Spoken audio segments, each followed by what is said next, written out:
Hey, it's Chris Schmidt with the Average Joe Sports Show. A whole lot of football as we get ready for the spring game. Special teams, special plays, special players, and lots of offensive line talk. Is Ndamukong Suh the greatest player to never win the Heisman Trophy? Hi, folks. It's Bill Doleman. And why are the Average Joes not going to be taking the drug-free pledge on Saturday? We'll discuss that.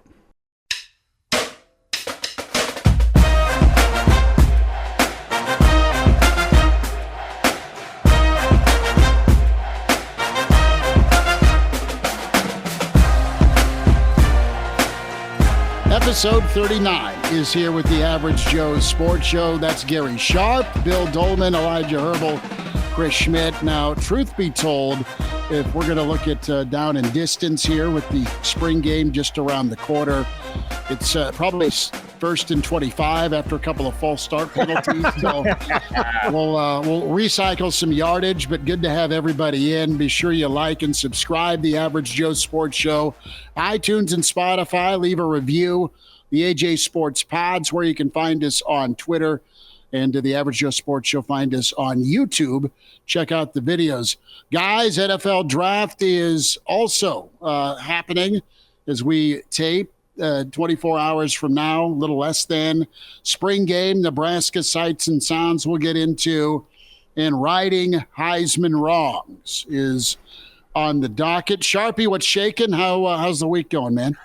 You know what? It's a good week because any week that I can recall great Joel Cornwell or Mike Demps or Chris Butler performances is a good week.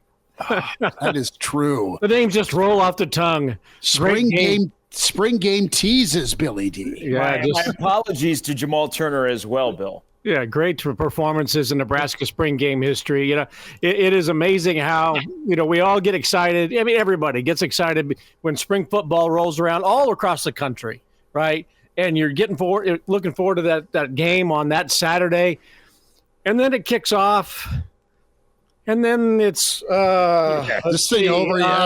It's like going out of obligation, for the months of waiting in anticipation. There's the obligation of going and trying to pay attention and trying to stay awake and then just go on when this fall camp begin. But it'll be a good day no matter what the weather might be.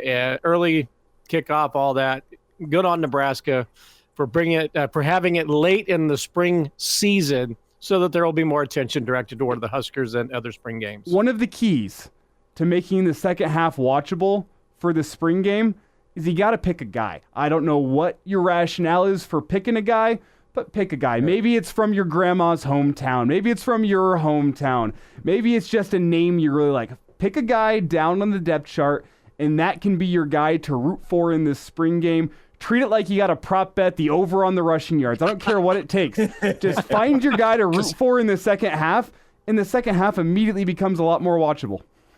Well, we know prop bets aren't a sore subject this week in the world of college athletics, so way to encourage that. I said treat it like a prop bet. Don't actually make a prop bet. Well, who would be you guys' first pick if you were having a spring game fantasy draft? Because you got to remember they probably have to play all four quarters.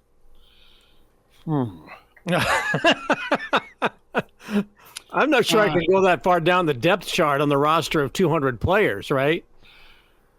Obvious, but don't you got to go Emmett as the first pick? Well, look, I'm a big Emmett Johnson fan, and I know people are all excited about the guy from Colorado who might be heading east either to Lincoln or Manhattan.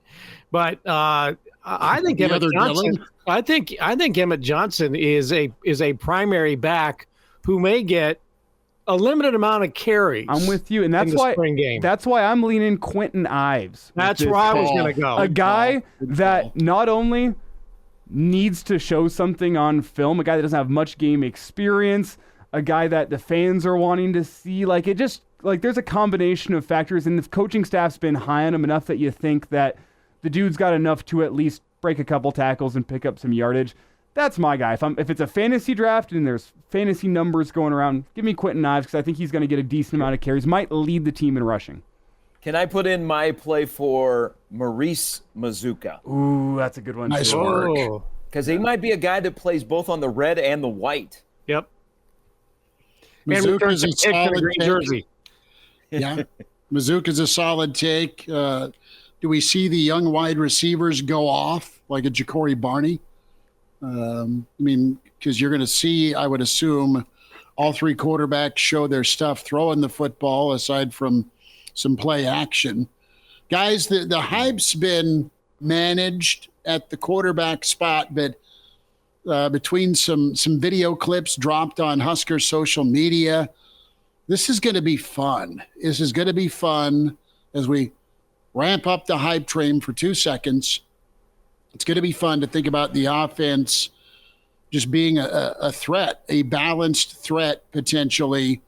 As you know, once the spring game's over, we all turn the page over to the schedule and in pencil do our predictions. But now this will be cool to see not only Harburg's strides, but just how poised Danny Kaelin looks, as young as he is, and of course Dylan Raiola is somebody that's wowed. It sounds like digitally with some of those highlights, but also kind of understands where he needs to come about things from an emotional and a vocal standpoint. The talent's there, but just where do you step in as such a young guy in the program? Hey, do we have to use the word hype? What if it's just reality? Okay. That Nebraska got a quarterback that is really good and has a lot of potential, and through 14 practices tomorrow and then the 15th being on Saturday is actually as advertised with room to grow.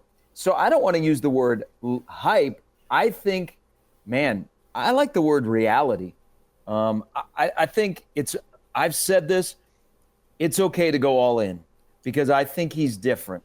I think he's in the right environment to succeed, and it's not going to be because of him. It'll be because of the players around him, which I think will help his transition a little bit more. But I'll be very curious with the quarterbacks because I think all three quarterbacks, guys, are better than they were the last time they played a game that had meaning and the scoreboard was turned on. And I think that's important for Nebraska. But do you set up the game where you don't want to show much of your defense because you know there are eyeballs on it from outside of Nebraska? And so you kind of showcase and let the quarterbacks have some 7-on-7 type fun and see if they can complete that 40-yard go route to Banks or to Lloyd or something like that. Well, do you know what would be ideal for Matt Rule? To be answering questions about the offense in the press conference after, because it looks so good. Like, we discussed it a little bit on our other show, Hail Varsity Radio, a little earlier this week. Like, the spring game, it's a practice, but it's more of a show than it is a practice. You're trying to sell something to the fans. It'd be a win for this coaching staff after the ugliness of the offense last season, especially through the air. If you can show the fans, hey, guess what? The offense is looking better. There's hype you can sell through the offseason. And I know Nebraska isn't in the business of selling season tickets really with the fan support, but you kind of get what I'm saying. Like, you're going to put some butts in the seats for those early season games. If you can show something in the spring game that shows the fans, you know what? That offense we showed last year, that's not who we are. Rule set that up last week when he talked about the 200 play scrimmage, that this is the best offense that like he's ever seen in a scrimmage before. He set it up that the offense is moving forward, that they can do more, and to me, I took that as wait till you see some of the things we do on Saturday for the fans. Yeah. And I agree with you, Gary. I think you're going to see, depending on the wind, I mean, if it's a calm day, I think you're going to see a lot of logo threes, and they're just going to launch it and let those those speed guys, Tominaga might come out and hit a few pass plays. I don't know, but I think that they're going to use that speed because that's it's fun. It's a spring game, so they're going to let Barney and Doss, Lloyd, Bell, just go. Fedoni, Carter Nelson. I think they're going to air it out a little bit. Although I do think this. Remember last year's spring game, the first play was the fullback trap. Yes. I think we're going to see, I think we're going to see the reverse pivot option down the line. Little pitch. Don't hit the guy in the green, but we're going to have a little homage to the option and then air it out, a la Kenny Cheatham or something. I don't know, but it's going to be a show, and I think Rule set that up with what he talked about last weekend. And see it now. Husker fan base screams, "Oh no!" Satterfield's running the option with Raiola. You lied to us. Yeah. Well, Bill, The guy who wants a little breathing room with his new quarterback. I didn't say it was Raiola that's going to run it. They might put Harburg out there to run it. Okay. Oh my God, what is that? A quarterback doing weird things in a spring game. Oh my God, here comes Joe Daly out of the tunnel. Bill, I love you calling your shot because I was just going to go there. I was going to go with a different play entirely, though. I love your idea. Your idea actually might be better than mine. But I was sitting here thinking, like, man, first play, if I'm Satterfield, I'm running Dylan Raiola out there, and I'm running a play-action deep shot to Jalen Lloyd. Who cares if it's completed? Just tell Dylan to go throw it as far as he can. That's getting back to the show element. You got Jalen Lloyd. You got the speed. Play action on 1st and 10. Try to take the top off the defense. Don't throw a pick. Just throw it as far as you can. Even if it's incomplete, it's going to wow the fans based on what they saw last year. That's how I'm calling my shot for the first play of the game. But that being said, Bill, you probably have the better answer. Yours might be more right than mine. And then Rule's going to point to the press box or to the suites and point at Coach Osborne. That option, the fullback trap was for you, Frank. The option's for you, Tom. Now we're really putting a good script together. You know what they should. You know, it's a practice. It's get in, get out. Don't get anybody injured. But they should just call plays that are homages to former Huskers. Like they should run, the triple option, the belly option. I mean, just like a tribute to Coach Osborne, Coach Solich, Bill Callahan, have 5 guys shift at once. You could do all kinds of things, the swing pass. Have Raiola where he's mic'd up and you can hear him change a play at the line of scrimmage. Meow, meow, as a tribute to Bo.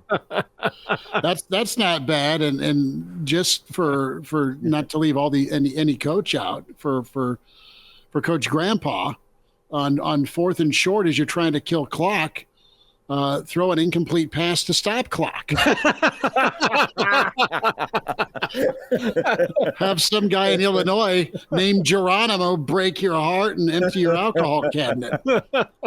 Hey, remember when Callahan came on board and everybody was enamored because we've been sold this West Coast offense and people were so jacked about all the motion, and we talked about it on the old Average Joe Sports Show that all that's just window dressing. That doesn't mean anything. And Nebraska comes out, like you said, Gary, with like 5 people moving on that very first play from scrimmage, and the crowd goes crazy. I mean, they're like, "Oh my gosh, they're the motion, right?" And then Callahan, after the game, comes out and says, that's just window dressing. Doesn't really mean anything. Yeah. He provided content for the offseason on radio shows. That's for sure. Did. Yes, he did. Real quick, we'll get to some more spring game thoughts. It's Gary Sharp, Bill Doleman, Elijah Herbel, Chris Schmidt, the Average Joe Sports Show. When we think of spring game moments, it was Callahan, it was the oohs and the ahs. How about Bobby Newcomb's introduction to Nebraska football? 98-yard option keep. Who could forget touchdown. And then you.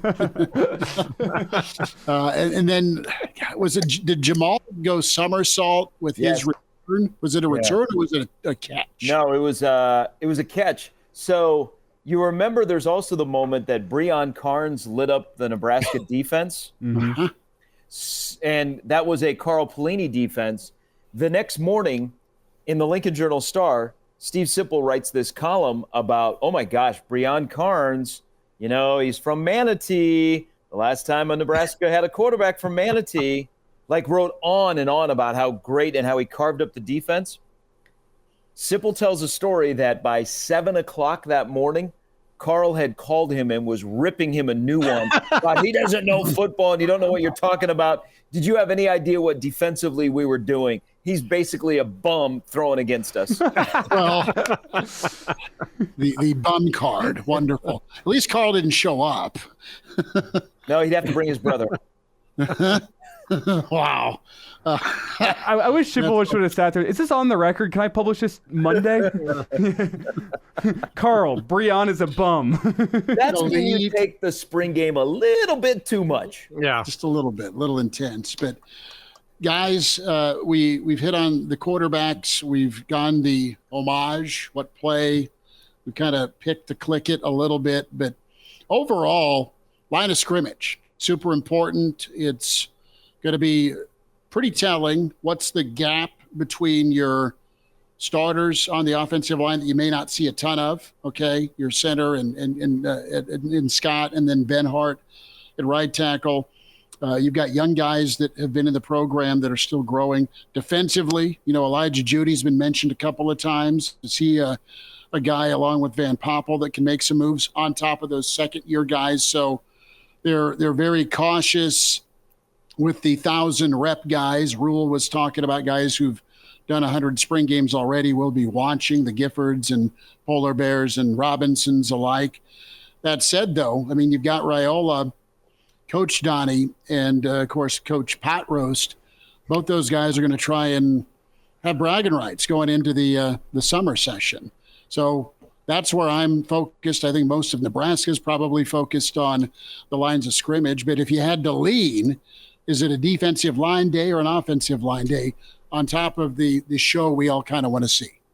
Yeah, I think, unfortunately, both sides are going to have veterans not play. Mm-hmm. So that's tough. But let me ask you guys about the offensive line, because, Nebraska's got an interesting dynamic with their roster. So they're 5-7 last year, but they return the third most starters in college football this year at 19. And if you look at the amount of starts that are on the offensive line or games played, you'd be like, whoa, why are we talking more about the offensive line? Is this the year that talent meets experience? Because that offensive line has a lot of football under them, from Ben Hart's starts to Ben Scott's starts to guys in between. We're talking 39, 30 starts, those kind of numbers for an offensive line that, for the most part in spring, we haven't even talked about. They're finally seasoned. These guys that have been in the program for a long time who got thrust into early playing time based on maybe some past promises, not with this staff, or just the fact that they're too high a recruit to keep on the bench, whatever the reasoning was. Or maybe they were the best option they had, even though they were lacking in experience. You're going to see guys this season with the offensive line meet where they're supposed to be. But it's just taken them a while because you can't just roll out and expect young offensive lines to dominate. So, no, I think it's absolutely fair to expect this offensive line to be much better, much more competent. And I think what you touched on with this line, taking that step, for sure. I'm expecting the games played, the starts, to meet that high level of projection way back when it came to signing day. And the question to me, you mentioned the fact that does the talent meet the seasoning? And I think another important part of this is you have to have the right kind of seasoning. It can't be your grandma with cataracts who confuses sugar with salt and now you have the worst cookies you've ever tasted. Wow. Where the hell did that come from? But okay. Has that happened? I'm following you. But We need to follow up to this, but continue. This is nothing personal. My grandma had her cataracts removed years ago, and this was never an issue. I just pulled something out here, okay? But I've got a friend. We just watched him being made and we're fearful, but go, okay. No, but how beneficial to me whenever you look at last season is that going to end up being? Because I could see it either way. The fact that this Husker offensive line, they had to go up against a ton of loaded boxes last year. Defenses that didn't respect Nebraska's ability to go beat them over the top. They're shifting a safety down. In the case of Michigan, it's the fact that there's a safety every single time. Maybe not lining up in the box, but by the time the play starts, he's going to be there. Is that going to be beneficial to this Husker team? Or in a season where there's a lot of questions with the running back position, you have Dylan Raiola back there, a guy that has more arm talent than ever before. Is that seasoning they got last year going to help them this season? Because I think the task for the offensive line this year is going to be a little bit different. Yes, Nebraska still wants to be a run-first team, but there's going to be some guys that are going to be asked to do more pass blocking this year than they've had to do under Coach Raiola, if you kind of get what I'm saying. It's going to be a different task for them this season. So is the seasoning that they got in year one under Matt Rule the right seasoning for year two? That remains to be seen in my book, but I'm with this offensive line. should take a step with the amount of returners. That's how college football should work. If you have had a lot of experience, it should help you out. You should take a step. I have some trust in Coach Raiola in that way. That's the question to me, though. Is it the right kind of season that they've gotten? Here's the way I look at with the offensive line, and I look at Ben Hart. If you go back 2 years ago, he was a Twitter meme, right? Yeah. Every bad play that Ben Hart had was exposed on Sundays on Twitter and on whatever social media platform, and he was a punchline. And Nebraska 2 years ago did not have, we're talking about depth. They didn't have 5 solid players along the starting offensive line, right? And Teddy was hurt, and Bernhardt was having issues, and it just was so dysfunctional. It wasn't depth. It was, did you have enough players along the front of the front 5? But I think if you go back and look at last year, the improvement Bryce Benhart made, people didn't talk about him after games, which was an improvement. And then you hear Rule talk about him being an all-conference and a potential NFL guy. And then people started to take notice mid-year, and he was a solid player. He was a confident player, and Teddy got healthy, and Scott was effective at center, and Jenkins comes in as depth. And I think Nebraska, if you look at the improvement that Ben Hart made from 2 years ago to last year to now being a leader on that offensive line, you look at the overall picture, the Raiola hire, whether it was to get Dillon or not, but what Donovan Raiola has done in improving just one player, I think, indicates how much the whole offensive line, 1 through 10 or 12, how much better it can be this season. I think Ben Hart has been a foundational player for what Matt Rule and Raiola want to do on the line. And, oh, by the way, you got the nephew to come in and play quarterback, all right? Yeah, and they've also, I think one thing this spring, we haven't talked about Corcoran because he's been injured, and that might actually be a good thing for him. I agree with you, Bill. Like Bryce Benhart's, where he was at the end of 2022 to where he was at the end of 2023 is pretty impressive. I think our view of the offensive line and where it's going comes down to Teddy Prohaska. How many games is Teddy Prohaska going to start? But I also think another development, and I think it's kind of along the lines of they let Donnie be a coach. They let him coach his way. And his way is a little bit different in terms of how they teach offensive line play. But another encouraging development, I think they've actually developed some tackle depth. I don't think they're guys that could step in right away in an emergency and give you 60 snaps. But, we've always wondered, man, they don't have anybody between about 3 tackles. What's going on? Well, they finally addressed that in recruiting. And I think the ability to get guys on campus early has really, really helped out.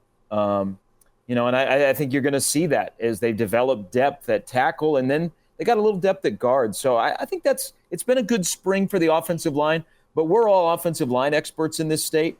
It's just kind of different that we haven't talked as much about the offensive line. And I don't know if that's, wait, I got to see it, or I'm comfortable with that. Let's move on to something else. I think there's the wait and see approach to it, and the reality too is guys have had a chance to breathe. Some guys have had a chance to do now a second spring with Coach Donnie, and all of those reps, all that accumulation, the confidence, knowing what they're doing, getting corrected, and then having better habits with those corrections versus baptism by fire. Hey, run on out there. That's going to be the difference. I think that will be the difference. Well, let me ask you guys the question. I think last year you look at the offensive line, they were not the issue within the offense, which is a step forward based on what we had seen for the last couple of years of the Frost regime. The fact that the offensive line was no longer what was losing you games. Were they the focal point of your offense? Also no, but they were passable. They're an offensive line that I would have called middle of the Big Ten. Like if you put all the Big Ten teams last year on a list of their offensive lines, I'd have Nebraska somewhere between 7 and 10, which I think is a healthy place to be in year one of your build if you're Matt Rule. Where does that offensive line need to be next year for Nebraska to achieve the goals that it wants to achieve? If you guys are comparing Nebraska's offensive line to the other offensive lines in the Big Ten, where does it need to be? It's got to be top 4. It's got to be top 4. And that's a tall order, but if you want to have a really kind of breakthrough season, it's got to be top 4. Who's out there? I mean, you got to figure traditionally Iowa and Wisconsin are two of your offensive lines. Oregon is not your typical Pac-12 offensive line. I mean, they're pretty Forgot good. about them. And, Michigan, what's their lab work been like? I know they lose 6 guys tomorrow night or through the weekend to the NFL. What's their reload like on the offensive line? And let's not forget, Ohio State also had an offensive line that was a little slept on last year. Was getting there. It's because of the way they run their offense. As a guy who likes watching offensive line play, I liked watching Ohio State last year, but they did not. They don't have an offense that features the offensive line, I guess, if you get what I'm saying. No, they're super talented and likely possibly many Sunday guys, but they're not as physical as some past offensive lines at Ohio State during the urban years. Yeah, that's a great way to put it. What if simple, just normal quarterback play helped the offensive line, and they've always been that way, but they look even better this upcoming season because you know where your quarterback's going to be. He isn't all of a sudden just going to take off, and you're not sure what are we blocking here. There were times last year where Harbaugh got flushed and he got a little bit helter-skelter, and you're supposed to be blocking one way, and the next thing you know, the quarterback's running by you.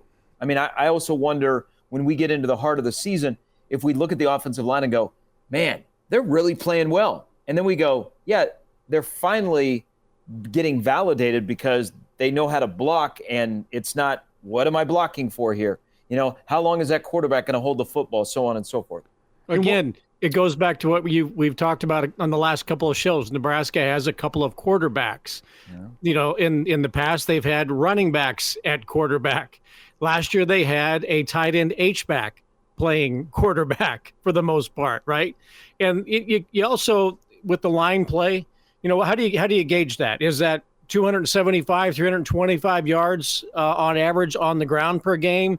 Is it less than 10 sacks given up during the course of the season? Does that determine if it's a top 4 line? You go back last year, Nebraska's problems in putting points on the board also were due in large part on the limited number to the turnovers. And line play didn't exactly have a lot to do with Jeff Sims dropping the ball on a snap at a critical time in a couple of games or throwing a ill-fated interception in numerous games. So Nebraska's turning the ball over based on just flat-out bad plays isn't really a reflection on whether that offensive line was very good or not. And I think toward the end of the season, that line played pretty well. They ran the ball all over the place against Maryland until the last 5 yards and had some success moving the ball against Iowa. So was it a top 4? Probably, but how do you gauge that this year? Is there going to be that balance that you touched on, Elijah, with being able to throw the football and not have such a mess and crowded box when you want to try and run the football? And it's more than that. It's like, sounds so easy. as a former offensive lineman, I understand this gap, I guess, or the point I'm about to make, it changes as you get higher level defensive linemen. But it really does help offensive linemen whenever the guy across from you does not have a 90 or 95% chance of getting the play right by guessing it. Like last year, defensive lines could sit back and say, 1st and 10, they're going to run the ball. 2nd and 7, they're going to run the ball. 3rd and 8, it's got to be a pass play. Like, it really helps me have that balance, and the defensive lineman across from you does not know what's going to happen pre-snap. Whenever you have a defensive lineman trying to clog up the rushing lanes on a passing play, your job is done. Or on the flip side, you had a defensive end getting upfield trying to get to the quarterback, and here's the inside handoff, really makes your job easy as an offensive lineman. And again, that as you get higher level of football players, it becomes less of an issue whenever you have guys that can really do both things well, and you have these athletic monsters that can recover. But it does really help an offensive line whenever the guy across from you does not just already know what's going to happen based on the down and distance. Guys, what's a world going to be like on the Nebraska offensive side of the ball when it's 2nd and 5 all the time? Either completed check down or you get 4 on 1st down. Or what about when it's 3rd and 4 and in this offense it's a passing down? But it's usually a passing down for everybody else. Yeah, and that guy that bought the run the damn ball hat, he's going to be throwing it down in the South Stadium and he's going to be stomping on it. And he goes, "Oh, that rule!" If they're moving the chains. Well, back in the early 1980s when they had that Rozier guy running around, it was second down and 3 all the time because he averaged 7-8 yards per carry in his Heisman Trophy season. That was pretty luxurious. You said the magic H word. Let's go to the Heisman. And Reggie Bush, fellas, got his Heisman back. It's the Average Joe Sports Show. Hey, real quick. Yep. Couple things. Where in the world do people spend a half hour talking about offensive line play here in the month of April, like we do in Nebraska? And of course, we got expert analysis from a guy who went hunt for Red October on opponents' knees during his all-city senior season campaign in Lincoln Southeast. Elijah, did you have any direct hits when you were playing Battleship? That guy kept Nebraska Orthopedic in business. I've seen his highlights. It was all legal. We talked about this last week on the show. It was all legal. I actually broke a kid's nose doing that, not a knee. It was a guy from Southwest. His face hit the ground so hard that he broke his nose. But I guess there was one time, like lower level, I took a kid's knee out. There's a poor kid from Kearney. If he's listening, I'm sorry. It was totally illegal. I totally chop blocked him and took his knee out, and they had to cart him off. I was never proud of that one. But hey, God.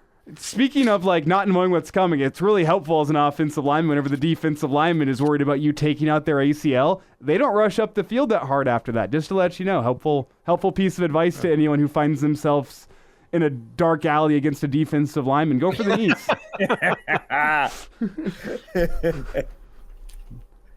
I think Schmidt's in dog hell over there at his house. It's all right. Yeah. She wants to play BALL. It's the Average Joe Sports Show. Gary Sharp, Bill Doleman, Elijah Herbel, Chris Schmidt. Like and subscribe to the show on YouTube, the Average Joe Sports Show, Spotify, and iTunes. The AJ Sports Pod is where you go when you want to find it digitally, and on Twitter as well. And the Average Joe Sports Show Gmail is where you can be an average Joe if you want to help support the show with your advertising dollars. Hey, it's awesome. We just got rid of our AOL account. We've upgraded to Gmail. It's up. It's big. Jumped right over Hotmail. Uh-huh. Wait till we get a Yahoo account. MySpace coming soon. Yeah, that's where we'll post clips. So, Elijah, you won't remember this because they haven't had it for a while, but Bill and Chris will. The one thing that has disappeared from the spring game, other than it's now just more fun than football, is, and it may be a reflection on our state, is why did we do away with the Say No to Drugs pledge at halftime? I do remember this, actually. Don't get me wrong. Okay, so where every little kid got the opportunity to come down on the field, and it might be Coach Osborne reading a pledge in front of them, and they didn't care because they were sprinting from goal line to goal line while Dad was trying to find them, and a kid running by goes, "Yeah, I'll say no to drugs. Hey, throw me the ball." When did we do away with that? Because I think as I look at the youth of the state, God, we could bring that back. I mean, I think we're in a bad path because we're not saying no to drugs at the Husker Spring Game. Let it be known that was my dad's way to get me into the spring game free. Was just say you're doing the drug-free pledge and you're there. That's right. You don't even have to go down on the field. You can just get in for free. I'm like, perfect, awesome. It was free cool, man. Spring game. Met Broderick Thomas on the sideline. Just say to no to drugs pledge. Clearly, I didn't listen as I stutter that thing, but. No, we all went down, and I asked my dad why he didn't go down, and something about no to drugs and alcohol. So the old alcohol pause for him. But when did that go away? That's a great question. Gosh, did it? I don't remember it in 20 years of the Callahan era. I don't remember that. They did it through Callahan and Pelini. It was really? Yeah, because it was Callahan and Pelini years whenever I was getting into the spring game. We were all grabbing cookies in the press box, apparently. Could be. I was gonna say I thought it was COVID. I thought that was a COVID cut. I'm pretty sure even the first couple years of Scott they did the drug-free pledge. I don't remember it at all since COVID because I remember Husker Vision working the spring game. We still had the drug-free pledge early in my college experience. Well, I don't remember that at all. Was it? Did they have to stop it because the head football coach that was given a pledge had a big dip in? If I remember correctly, by the Say no to time drugs, say yes to Kodiak. at least during the Pelini years, it was just Ron Brown that was out. All the other coaches were back in the locker room. Yeah. It was just Ron Brown giving the drug-free pledge by the time that at least it was my youth. I can't speak to the past couple of years, but yeah, it's been within the past decade that it's gone away, and I'd say within the past 5 years it's when it's gone away. So I have to tell you a story, because there's like a lot of us that grew up in Nebraska that, you go to the spring game and you would go down on the field. So that was cool. You got to be on the field. And like you mentioned, Schmidt meeting Chris Schmidt, friend of mine, he's about 7 years old, goes down on the field for the Say No to Drugs pledge. And he's got his dad with him, but he's also got his piece of Valentino's pizza. And he's out there. I mean, he's 7 years old. He's on the field. Whatever is being said, he's not really paying attention, but he's got his pizza. He drops his pizza on the field and was so disturbed because he thought that him dropping his pizza on the field would cancel the spring game. Really? Yeah, because he thought it would ruin the field. No. As Dad picked it up and it had all of those little pellets in it that are from the field turf. And this my friend is just beside himself because he thinks he's ended the spring game because the pizza has ruined the field. No, the one thing that will ruin the field, and I say this is a high school baseball umpire, you get the turf fields, seeds. All these high school baseball players in the turf field spitting their seeds out. Those things will never go away. That's the worst. You're walking around in a field and there's just a whole bunch of sunflower seeds in between first and second base, and they're jamming into kids' legs as they're sliding into second. Sunflower seeds will ruin an artificial turf field. I'm just wondering, though, with the Valentino's pizza, if there was a 5-second rule, because if it was, Dad goes down with son, Dad's probably going, we're good. It goes down with Mom. There's no chance that they're going to eat it, but Dad might just go. There's the 8-second rule at Lazari's on O Street. What? At 2:30. That sounds like a food safety violation.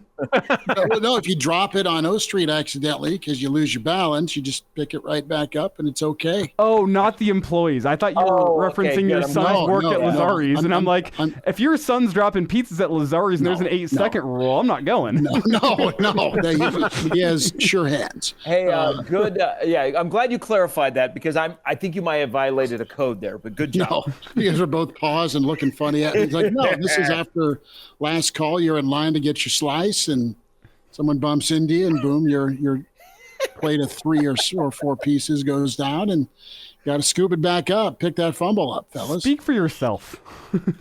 Yeah, some of the stuff that happened on that floor at the old Lazari's. I'm talking sidewalk outside. Yeah, okay, some of the things that happen on that sidewalk. Here's this guy incognito. Let him eat the pizza.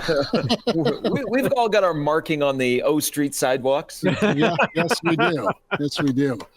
Guys, what do you think of the Heisman ruling with Reggie Bush getting his Heisman back? Any Heisman wrongs you would rewrite? Well, wait a minute. Look, didn't he break a rule? Didn't they break a rule when it was against the rules? They got caught breaking said rules. Right. So it was a rule and it was broken. Okay. So I'm sorry. If that's the case, then I want my money back for the speeding ticket I got when I was 17 years old and it was a 55-mile-an-hour zone. I mean, that just does not make you broke a rule when it was a rule. So you can't necessarily right the wrong, and maybe he shouldn't have won it that year anyway. Fine, he got it back. It's not going to change my life any, and probably not going to change anybody else's other than those folks at USC who have been clamoring for him to get it back. So good, he's got it back. But there were rules in place at the time. That's like saying, well, I guess everybody that got suspended for getting a hamburger from Jim Harbaugh, all those wins have now been reinstated at Michigan, or all of John Calipari's wins that were vacated at UMass and Memphis and every other place that he's been, Kansas, they get all those back. You broke the rules when they were rules. I don't understand. What the banners back up at Chrysler for the Fab Five is what you're telling me? Right. Yeah. Okay. Well, here you go. Put your banner back up. Okay. But he got it back. Fine. If it's going to make everybody happy, but you broke a rule when it was a rule. He wasn't up Right? for the citizenship award, though. It's the Heisman. It's for the best player in college football. And did Reggie Bush... Is it? Okay, then give it to Ndamukong Suh. That was righting or wrong. Okay. The guy, whoever won it the year that Ndamukong Suh won it, the rules were that the guy who got the most votes that year wins the Heisman Trophy. But the best player in college football the year was Ndamukong Suh, so let's give him the Heisman Trophy because, well, it breaks the rules, but what the hell? I'm with you. But the thing is with Reggie is him getting payments and him getting his mom a house and whatever it was. Did any of that affect his play on the field? No, but it was a rule. But the Heisman's about your play on the field. And none of that affects your play on the field. If Reggie's not getting payments, I think he still wins the Heisman Trophy. USC has been punished. And that's the thing. USC should be punished because they knew about the payments to Reggie. They're helping with the payments to Reggie. Where's he end up? If there's not extra benefits to go to SC, where's Reggie Bush go play college football then? The next he chose bidder? USC. I mean, is it USC? Is it LSU? I mean, think of the hot programs back then. But listen, Sue's a candidate for writing a Heisman wrong over Mark Ingram. Do I have a taker on Peyton Manning over Charles Woodson? Yes. I don't know, man. That's a tight one because that Heisman in '97, Peyton Manning was really, really good. Randy Moss. Woodson had an incredible season. Yeah. But that was a hype machine from mid-October through November about look how great this guy is and are we going to get a defensive player, and the hype machine, not just out of Michigan, but on network television week after week, pitted Peyton Manning and Charles Woodson down the stretch. And Woodson had a good game against Ohio State and all that. And that kind of, but it just sealed the deal, right? But I there was such a hype created about a great defensive player winning it that that's what I think won it for him, not over Manning. That year, Tennessee didn't win any big games. They lost to Florida. Michigan was undefeated. Fair. Part of the reason they were undefeated was because Chuckster was making plays. Now, here's the thing that was really weird about that Heisman vote is like Manning was left off like 100+ ballots, like just completely left off. Yeah, it's I don't know. That's just ridiculous. You can say, hey, Woodson is my guy, but you have to watch the sport and realize that Peyton Manning was at least one of the top 3 players in college football that year. You know, the one thing about the Heisman, like it's amazing that OJ dying, allowed Reggie Bush to get his Heisman back. I get that. Thank you, OJ. There is the part. Said no one ever except now. You know the one thing, because here's what I did. I love Reggie Bush in college. Now, he didn't cooperate with the NCAA, and so he left USC out to dry a little bit. Is everybody has that one moment.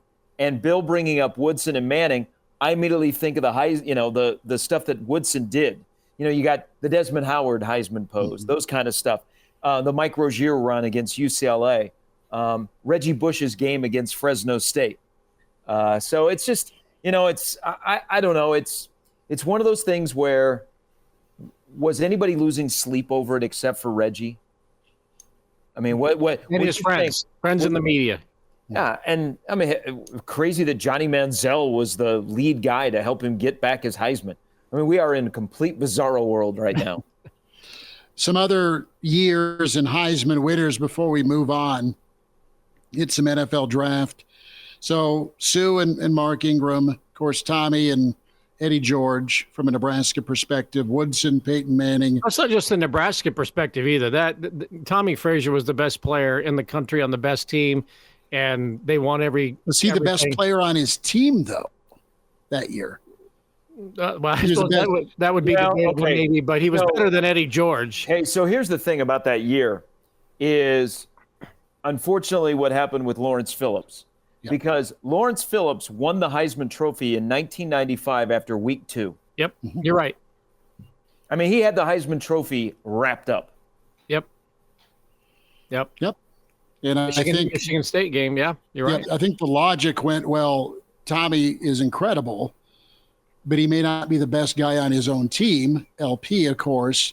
And then you've got Eddie, who had a great season and clearly was the best player on that Ohio State team that guess what? Didn't deliver an undefeated season once again with first-round draft picks. Now, let me throw this out there, and we all like him, and we've all had interactions with him. Do you think you could make a case that Eric Crouch shouldn't have won the Heisman in 2001? I'm not saying that, but do you think there is a case, him with Rex Grossman? Well, like as you go back and look at the voting in that season, I mean, you got like 4 guys that were all in contention with Grossman and then Ken Dorsey and Joey Harrington. All these guys are like very, very close in the Heisman voting. Let's see. Crouch finished with 770 total votes. Grossman 708, Ken Dorsey 638, Joey Harrington 361. Like nobody getting over 1,000 in Heisman voting, where it's 3 points for a first place vote, 2 points for a second, and 1 point for a third. Nobody getting over 1,000. I don't want to call it unheard of because it's happened before, but it's extremely rare. That indicates super, super close Heisman voting when it's so spread out among 4 or 5 different candidates. I'll say this about Crouch in his defense.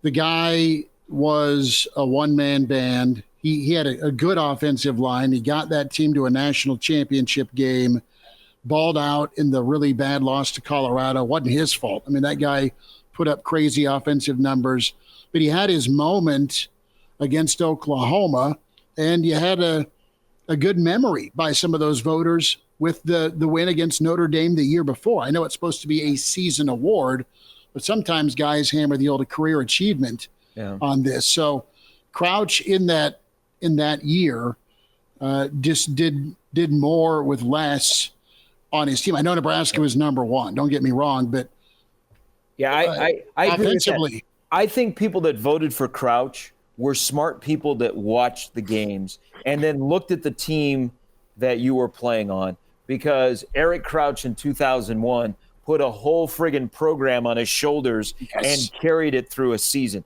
So they were smart voters. I want to sneak another one back in there about Sue, because I love these conversations. Here's what I think hurt Sue in 2009. One, that he was a defensive player. But why was there so much love that season for Toby Gerhart? Mm-hmm. Stanford wasn't very good that year. Well, I mean, they were 8-5, and he played the same position as Mark Ingram. Why did he get so much love? Because I think he took votes away from Ndamukong Suh. It was the ridiculous amount of touchdowns that Toby Gerhart. 25? 28 touchdowns in 13 games for Toby Gerhart to go along with 1,800 yards. I mean, you look at it, his numbers, he's on a worse team. His numbers are better than Mark Ingram in 2009.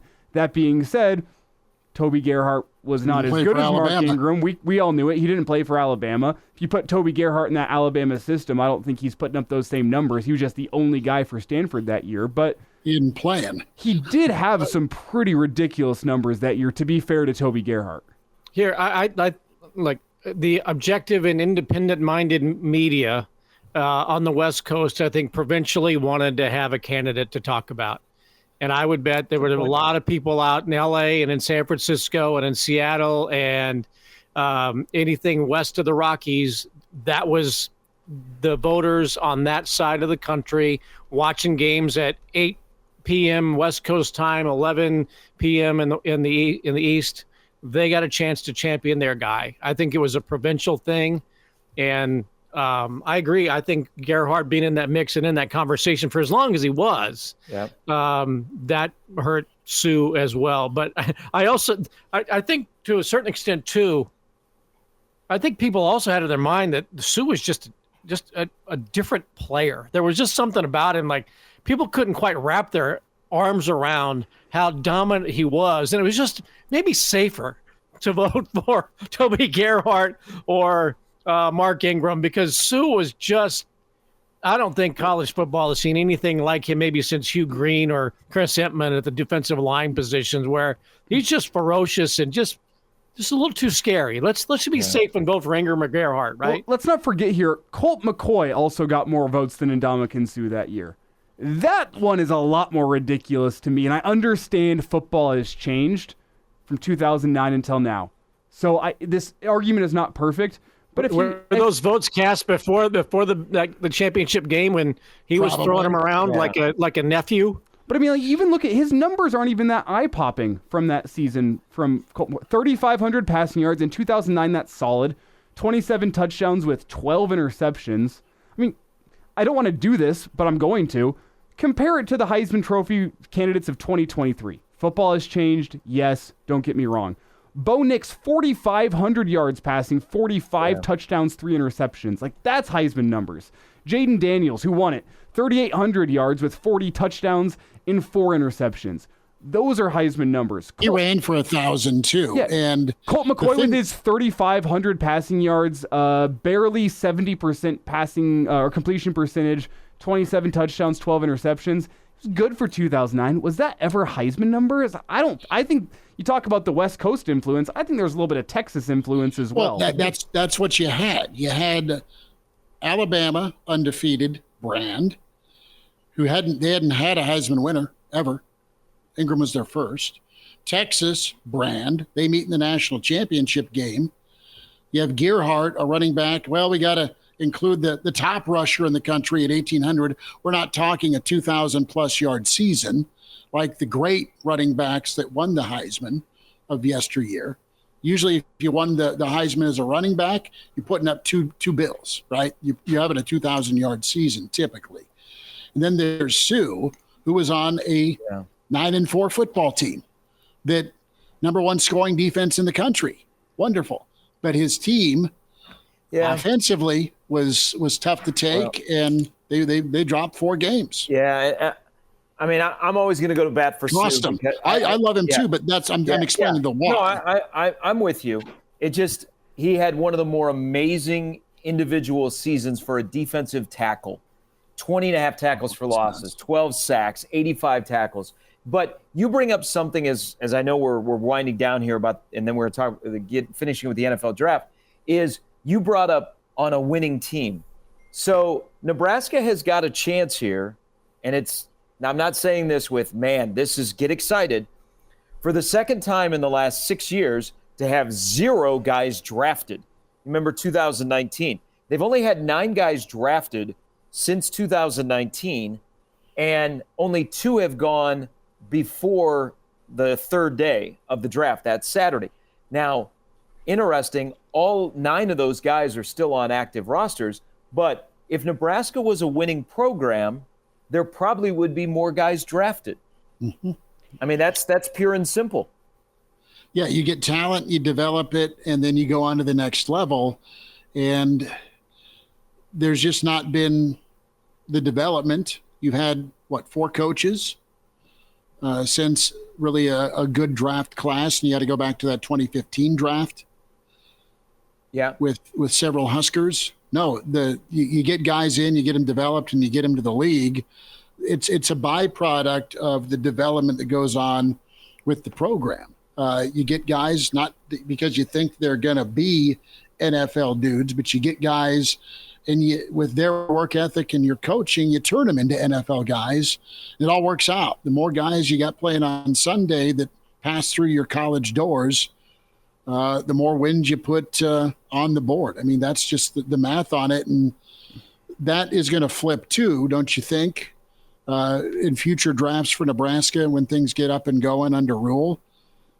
You'll see more day 1, day 2 guys for Nebraska if things get back on track in Lincoln. And I think that, honestly, this is going to be a hot take. People are going to disagree with me. It's okay. I accept it. I think a better indicator in the modern college football for the health of a college football program is the consistency with which you're putting guys into the first 3 rounds of the NFL draft. Wins and losses are extremely important, and it's important to have consistency with that, but there is some slight flukiness to wins and losses depending on who you've put on your schedule. The bouncing of a ball in a close game, there's some flukiness. I think a better indicator, especially with the transfer portal, NIL, and all of this, of how healthy your college football program is how many guys are you taking from 18 years old into the first 2 days of the NFL draft. That to me is the litmus test for the health of a college football program. I think Nebraska would have somebody going in probably not the first round, but the second day this year, but he decided to stay. And Okay. They might have a couple of prospects that could have put their name in and gone and been drafted on day 2. I'm not saying Robinson would be a day 1 guy, but I think he did a lot to improve his draft stock, and it reminds me a little bit, but not quite as to say when Grant Wistrom and Jason Peter decided to come back for their senior seasons and play for Coach Osborne. Those guys were bona fide first-round draft picks as juniors, and they decided to come back and pursue a national championship because of what had happened in '96. And I'm not going to say Robinson is there, but I think that if he had put his name in for the draft, that people might be talking about him as a potential guy for tomorrow with the right fit on round 1, but certainly a day 2 guy. Mm-hmm. Totally agree with that.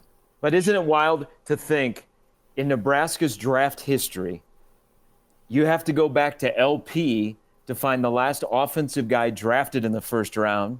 Wow. I mean, Holy smokes. we're going back to the mid-'90s when he went 5th overall to the Rams. Now you got to go back to 2011 to find the last Nebraska guy drafted in the first round, period. And that's Prince. Yeah.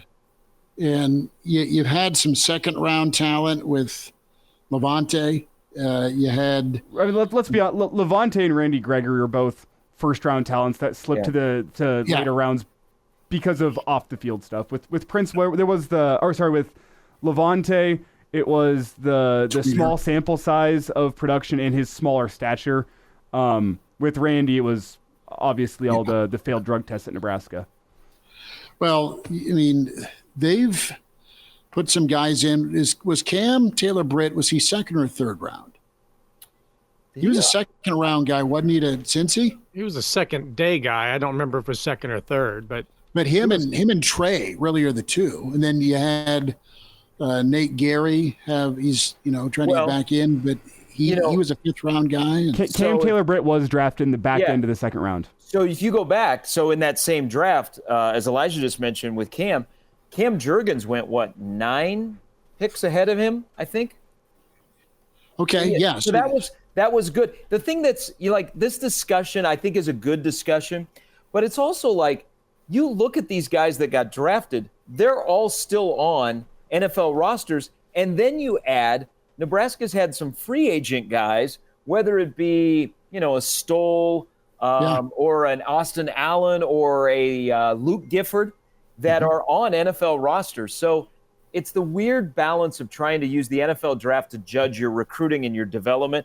But I think one thing to watch here. I mean, we started talking about hype of a quarterback.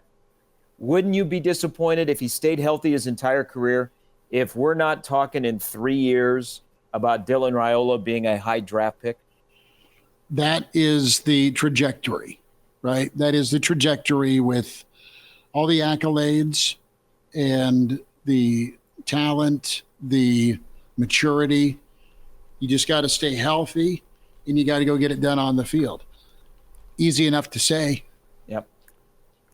But they're looking at him right. They're looking at him already. Mm-hmm. Those scouts have him on a radar right now, and they're going to be watching development.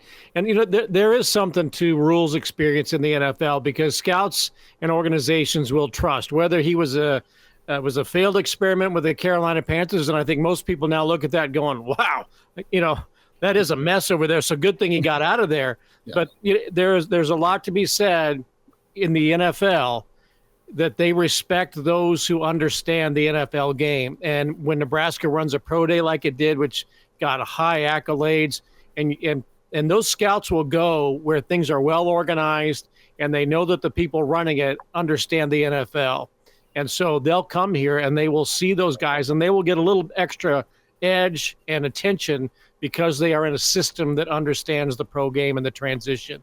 So Nebraska players are going to get extra eyes on them just because they're in this, they're here, and scouts want to come here. Well, the scouts already got a look-see into when they were here on Pro Day because he was chucking the pill around. Right. And some of those scouts talked to some of our friends that used to be in the NFL, and they represent some people now in the NFL. They just kind of gave them that look. Oh, that's what you got here now? All right. That's Gary Sharp, Bill Doleman, Elijah Herbel. It's Chris Schmidt. It's the Average Joe Sports Show, winding down episode 39. Hey, can I ask AJ you a question real quick to go back to our previous conversation? Does anybody know if Harrington, Grossman, Dorsey, and Crouch will go into the Hall of Fame together, or do you expect them to be one at a time? College Football Hall of Fame? No, pro football. Oh, that's right. Never mind. The college football hype machine is pretty amazing, isn't it? You know, how people fall in love with some of these guys, and come the NFL, it just doesn't quite work out. But when you were dropping those names, I'm thinking, and now we're talking about the draft, and you know, on the eve of the draft, whatever year that was, 2001, 2, you know, those guys were on the board, and where's Harrington going to go? Who's got Dorsey? Grossman? Crouch, is he going to play quarterback, or really should he be a receiver? And did they play a combined number of games? Well, Grossman was in the league for a while, I guess. He went to a Super Bowl, and the players we fall in love with in college, and the difference between the college and the NFL game right there is on display. It's starting to flip, though. But don't you think it's changed like in the last 10 years? Like Manziel, Mariota at least started, but if you go, so, you know, I mean, Jaden Daniels is going to be off the board in the first 3 picks. Caleb Williams is going to be the number 1 pick. Bryce Young, number 1 pick, didn't have a great rookie season. Devontae Smith has played pretty well. Burrow has been to a Super Bowl. Kyler Murray, when healthy, not bad. Mayfield, you know, in the second go around, got Tampa in, you know, a playoff win. You got Lamar, who has won multiple MVPs. You're right, Bill. It seemed like 15, 20 years ago, the Heisman Trophy winner didn't, you know, Troy Smith wasn't walking in the door and turning college football upside down, or even Leinart. You know, Matt Leinart didn't have a very good NFL career. Jason White, I'm not sure what kind of career he had. But of late, it seems like it's changed that at least they're contributing in the NFL. I mean, Jason White's a retail machine. I'll just give him that. As I go through the past 10 years, like guys that finished top 3 within the Heisman voting that have not had some sort of NFL career, Mac Jones a little bit remains to be seen there. He might be a guy that it did not translate to the NFL. Other than that, you have Bryce Love in 2017, the Stanford running back. He finished second, but got blown out by Baker Mayfield. It wasn't even really close. He didn't really find much success in the NFL.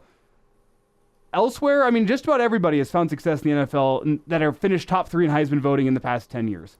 I mean, we're talking guys that didn't win it: Christian McCaffrey, Deshaun Watson.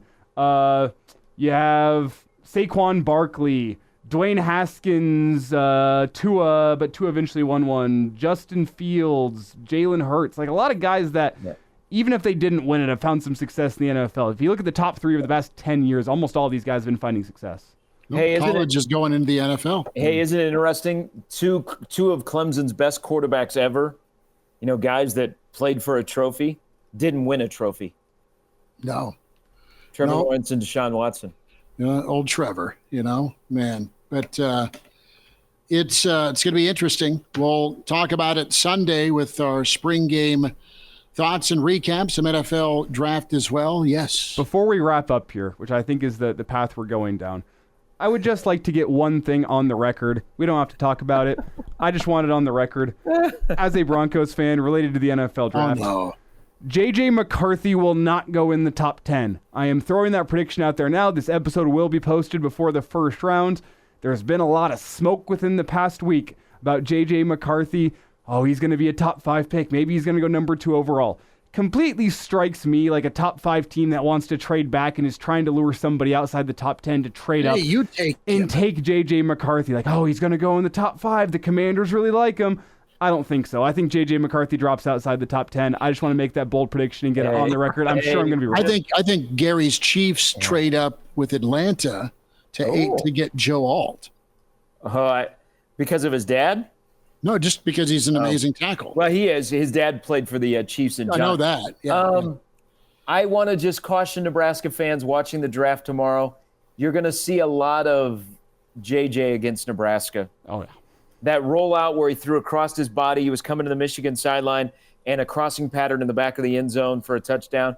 And then you're probably going to see his girlfriend who, was at the game that late September Saturday in Lincoln. All right. There's a little parental advisory from Gary Sharp. There's this internal thing in Nebraska. It's like, guys, we don't ever want to have opponents kissing their girls on the sidelines.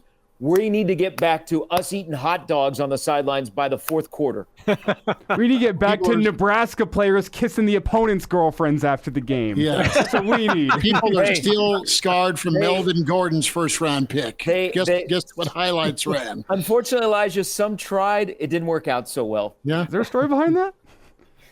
Next time on the Average Joe. I think we've run out of time. Yeah. That is I Gary think Sharp. I think Harbaugh drafts J.J. McCarthy. I think how about that? He's got Justin Herbert, and I think he takes McCarthy. I just think it's that wacky that he's out there and they go, well, he's available. Let's take him. So there you go. I think Harbaugh doesn't want to touch his former quarterback with a 10-foot pole, but we'll see. No. Okay. No. We'll be back next time. Again, subscribe to the show on YouTube, The Average Joe Sports Show. Like and subscribe. Spotify and iTunes, where you can download The Average Joe Sports Show. Follow on Twitter, the AJ Sports Pod. And as always, make sure you send us an email if you'd like to advertise with The Average Joe Sports Show at gmail.com. Gary Sharp, Bill Doleman, Elijah Herbel, Chris Schmidt. We'll talk to you next time with The Average Joe Sports Show. Thanks for tuning in.